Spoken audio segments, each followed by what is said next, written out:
भाई आज का जो मैच था मुल्तान सुल्तान वर्सेस इस्लामाबाद यूनाइटेड, क्या मैच था। मैं इसको इतना हाईली रेट करती हूँ, इस तरह के थ्रिलिंग मैचेस को, इस तरह के नेल बाइटर्स को, क्योंकि इस तरह के मैचेस देख के आपको वाकई में फील होता है कि अच्छा एक टूर्नामेंट आपके मुल्क में चल रहा है। क्योंकि इस मैच से पहले तक तो पीएसएल की उस तरह की एक्साइटमेंट ही फील नहीं हो रही थी जिस तरह की हर साल होती है। बड़ा फीका सा टूर्नामेंट लग रहा था, लेकिन शुक्र है एक नेल बाइटर हुआ, और वो भी कौन सी टीम की तरफ से, मुल्तान सुल्तान की तरफ से, जिसको हर कोई आसपास में ओवरशैडो करता है। लेकिन इन चीजों के बारे में बाद में बात करेंगे। पहले बात कर लेते हैं आज के मैच के बारे में। Multan Sultan winning the toss, elected to bowl first, और जिस तरह का उनका डिसीजन था वो ठीक था, क्योंकि जो पिच थी वो काफी ज्यादा ट्रिकी थी, उसमें बैटिंग इतनी इजी नहीं थी, वो आपने भी देख लिया होगा।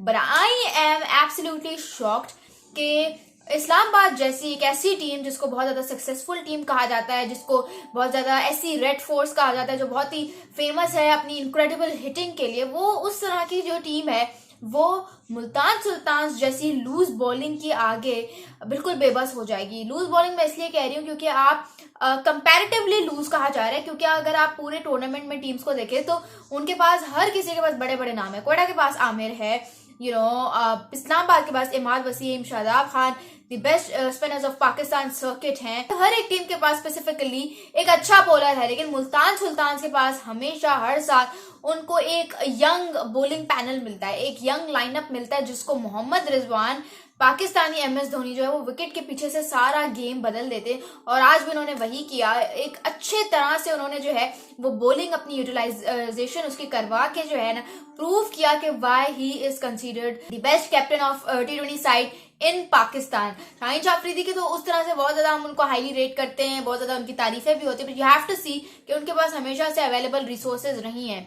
ठीक है, लाहौर कलंदर्स के पास हमेशा से अवेलेबल रिसोर्सेज थी, जिनमें ऑब्वियसली कोई भी आप कैप्टन खड़ा कर दें तो वो शायद उस तरह से उसी लेवल पे परफॉर्म करेगा, उसकी टीम उसी लेवल पे परफॉर्म करेगी। बट आप उनका भी हाल देख लें, मोहम्मद रिजवान को ये फैसिलिटी नहीं मिलती। उनको हमेशा एक यंग बॉलिंग पैनल मिलता है, बैटिंग लाइनअप भी उनकी उस तरह से हैवी नहीं होती। आप देख लें, टिम डेविड नहीं है उनके पास, राइली रूसो नहीं है, और भी बहुत सारे प्रीमियम उनके पास बैट्समैन है, उनके पास जेम्स विंस नहीं है, लेकिन मजाल है रीस टॉपली जिनको पिक किया गया था और वो अवेलेबिलिटी इशू की वजह से नहीं ज्वाइन कर सके, वो नहीं है उनके पास। लेकिन उसके बावजूद वो जवाब दे रहे हैं अपनी परफॉर्मेंस के साथ।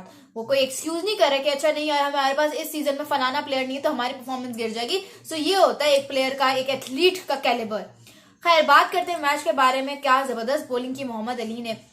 I mean who would have thought कि एक फर्स्ट क्लास क्रिकेटर को जो है वो T20 में के लिए कंसिडर किया जाता है। Only the one and only Multan Sultan की मैनेजमेंट बहुत अंडरडॉग्स है, इनको उस तरह से हाईली अप्रिशिएट, हाईली प्रेज नहीं किया जाता। आप देख लें जिस तरह की बाकी टीम्स की हाइप होती है, whether you talk about Peshawar Zalmi, whether you talk about Islamabad United या किसी भी और बड़ी टीम, लाहौर कलंदर्स के बारे में बात करें, लेकिन जो हाइप इनकी है, और मुल्तान सुल्तान बिल्कुल उस हाइप से महरूम है, उसके बावजूद they always come up with the best. पिछले 3 सीजन से लगातार जबरदस्त परफॉर्म कर रहे हैं, और अभी ये चौथा इनका सीजन होगा कि इतना इनको जो है टेबल टॉपर्स मुझे नजर आ रहे हैं। ऑलरेडी 2 कंसेक्यूटिव मैचेस माशाल्लाह जीत चुके हैं। This is the team that I am supporting this PSL। Actually I have been supporting this team for quite a long time now.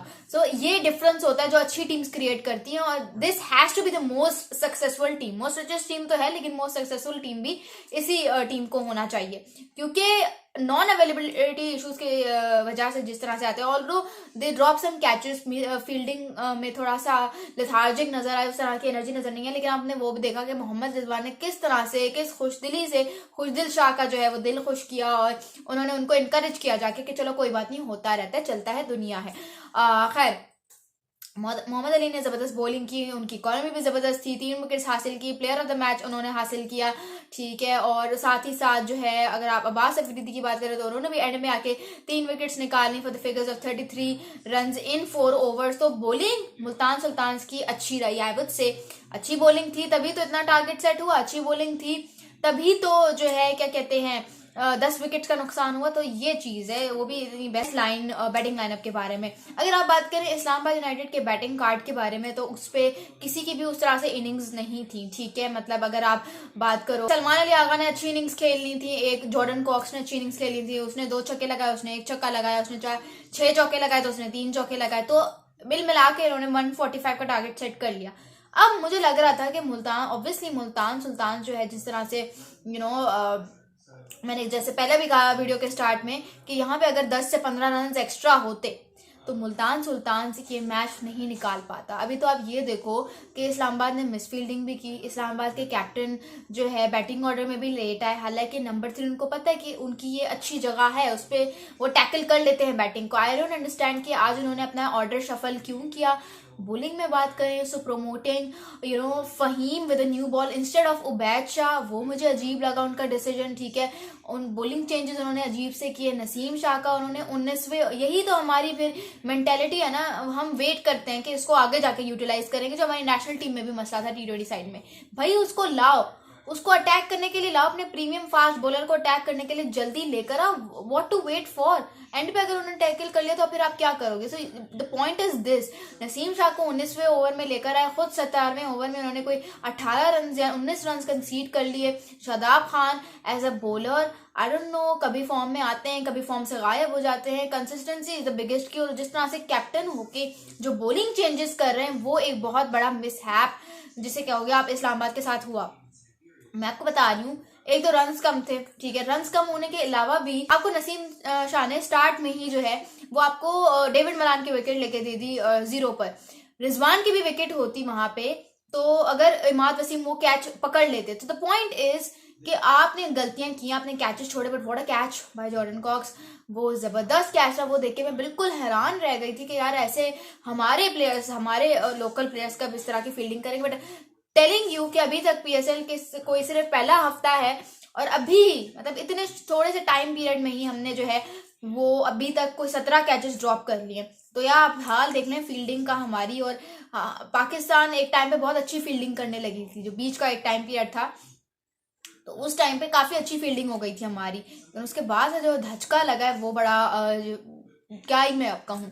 खैर आई हैव टू से, और दूसरी तरफ ये बात बड़ी हो रही है कि ये मैच जो है वो इफ्तिखार अहमद ने, भाई इफ्तिखार अहमद ने कैसे जितवाया उनको? आप देखिए 18 बॉल्स पर उन्होंने 17 रन की नॉक खेली है, तो how come he is a match winner? I don't think so. अभी अगर आपके पास रीजा हेंड्रिक्स नहीं होते, अगर वो जबरदस्त इनिंग्स, वो जबरदस्त कैमियो नहीं खेल के जाते 58 of I don't no 30 balls का पता नहीं कितना, लेकिन अगर वो ना खेल के जाते वो कैमियो, तो आप तो गए थे।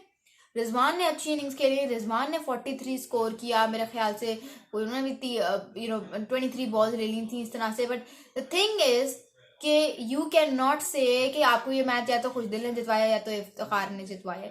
ये मैच आपको रीजा हेंड्रिक्स ने जितवाया है, और शुरू में जो मोहम्मद रिजवान एक डिसेंट नॉक खेल के गए थे उसने। सेइंग के नहीं है तो हम उसकी वजह से जीते, ये गलत है। उसके अलावा टेलिंग यू कि इस मैच से जो सबसे बड़ा पॉजिटिव निकला है वो है हमारे नसीम शाह की फॉर्म वापस आ गई है भाई। जिस तरह से उन्होंने विकेट ली, that has to be the highlight of the day.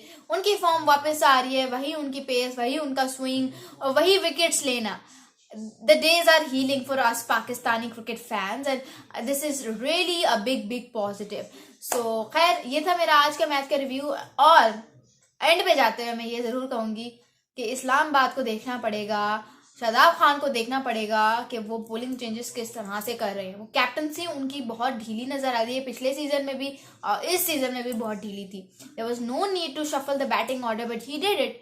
सो फिर आपको इसके कॉन्सिक्वेंसेज विन और लूज या रिजल्ट के उसमें फॉर्म में देखने पड़ेंगे। Well, this is Laba signing off. मजीद ऐसी वीडियोस देखने के लिए इस चैनल को सब्सक्राइब कर दें। Thank you so much.